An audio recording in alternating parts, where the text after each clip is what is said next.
안녕하세요. 오늘 이야기할 주제는요. 단순히 새로운 기술 하나가 나오는 수준이 아닙니다.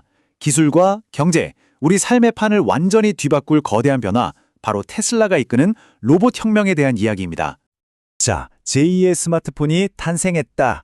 이 말이 딱 와닿지 않으시나요?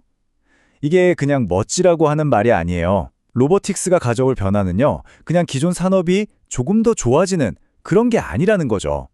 스마트폰이 우리 삶을 통째로 바꿔놓은 것처럼 이건 그야말로 완전한 패러다임 전환을 의미합니다.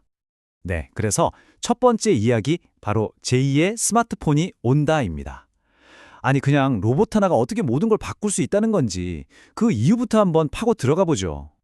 지금 오고 있는 변화는요, 그냥 공장 몇 군데가 자동화되는 그런 차원의 이야기가 아닙니다.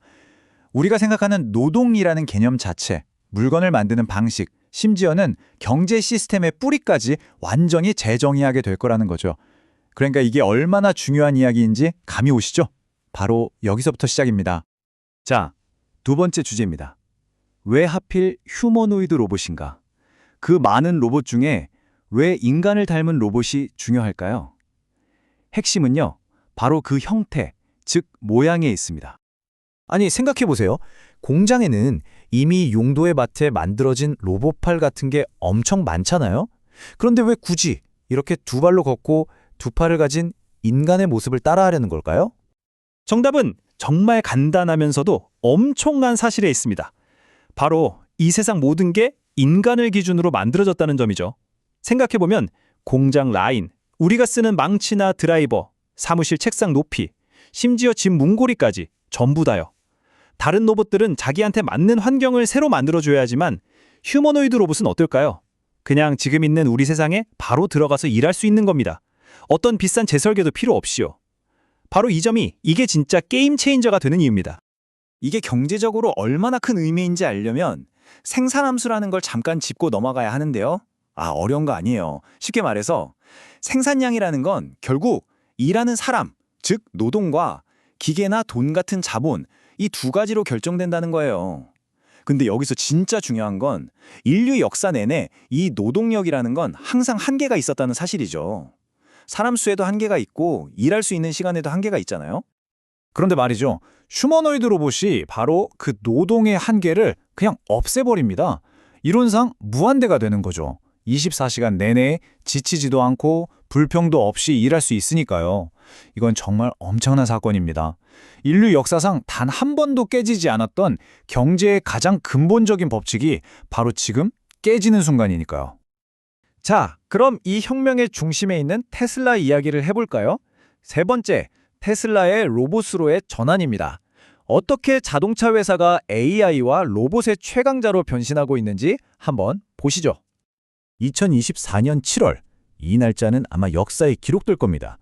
일론 머스크가 전 세계를 향해 이렇게 선언했죠. 테슬라는 이제 더 이상 자동차 회사가 아닙니다. AI와 로보틱스 회사입니다. 와, 이건 그냥 회사의 정체성을 완전히 새로 쓴 거나 마찬가지예요. 이 표를 보시면 그 변화가 한눈에 들어오죠. 왼쪽이 과거의 테슬라, 전기차 만들던 회사예요. 기가프레스, 배터리가 핵심 기술이었고 목표는 지속 가능한 에너지였죠. 자, 그런데 오른쪽을 보세요. 미래의 테슬라는요, 옵티머스 로봇이 중심이고 FSD 데이터랑 로보택시가 핵심 기술입니다. 목표도 지속 가능한 풍요로 바뀌었어요. 이건 이름만 같은 완전히 다른 회사라고 봐야죠. 그렇다면 이 엄청난 변화를 이끄는 동력은 뭘까요? 바로 일론 머스크 본인입니다.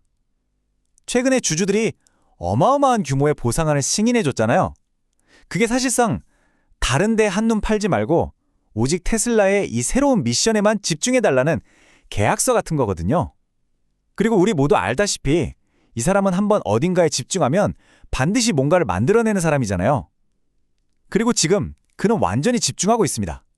이게 그냥 말로만 하는 게 아니라는 증거가 바로 이 숫자들입니다. 보세요. 10년 안에 회사 이익을 지금의 30배 이상으로 키우겠다. 그리고 휴머노이드 로봇 100만 대, 로보택시 100만 대. 이게 상상이 되시나요? 이 정도면 그냥 한번 해보자가 아니라 회사의 모든 운명을 여기에 걸었다고 봐야죠. 자, 네 번째 파트입니다. 물론 이 길을 테슬라 혼자 가는 건 아닙니다. 글로벌 로봇 경쟁, 미래의 노동력을 차지하기 위한 보이지 않는 전쟁은 이미 시작됐습니다. 지금 경쟁 구도를 보면 대충 이렇습니다. 저기 제일 높은 막대 보이죠? 중국. 일단 머릿수로 밀어붙이는 물량의 선두주자예요. 그 다음이 미국인데 테슬라처럼 기술력으로 승부하는 도전자들이 포진해 있죠. 그리고 정말 중요한 게 이 세 번째, 바로 한국, 일본, 독일 같은 나라들입니다. 로봇의 뇌나 관절에 들어가는 초정밀 부품을 만드는 말 그대로 부품 강국들이죠. 특히 이 휴머노이드 로봇 분야에서는 이미 중국이 이겼다는 말이 나올 정도로 중국이 무섭게 치고 나가고 있어요. 그렇기 때문에 테슬라 같은 서구 기업이 여기서 성공하느냐 마느냐는 단순히 어느 회사 하나가 잘 되고 못 되고의 문제가 아닙니다. 이건 미국과 중국의 기술 패권이 걸린 아주 중요한 지정학적 싸움인 거죠. 자, 이제 마지막 이야기입니다. 풍요의 미래? 이 거대한 비전이 어떻게 지구를 넘어 저 멀리 화성까지 연결되는지 그 큰 그림을 한번 맞춰보겠습니다. 일론 머스크의 사업들을 따로따로 보면 좀 이상하게 느껴질 수 있는데 이걸 화성 개척이라는 하나의 목표 아래에 놓고 보면 퍼즐이 딱 맞아떨어집니다. 보세요. 스페이스X는 화성까지 가는 로켓, 스타링크는 통신망, 보랭 컴퍼니는 지하기지를 파는 굴착기, 테슬라 전기차는 화성에서의 이동수단.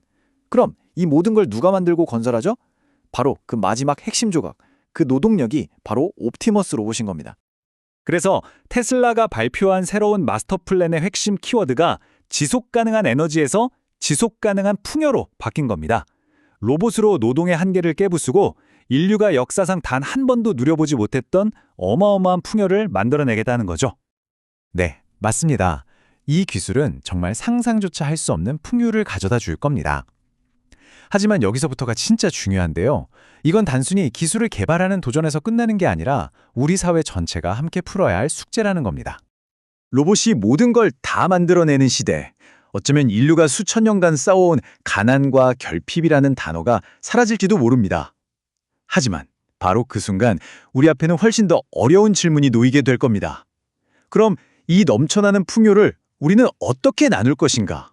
기술혁명의 끝에서 우리는 결국 가장 인간적인 질문과 마주하게 될 겁니다.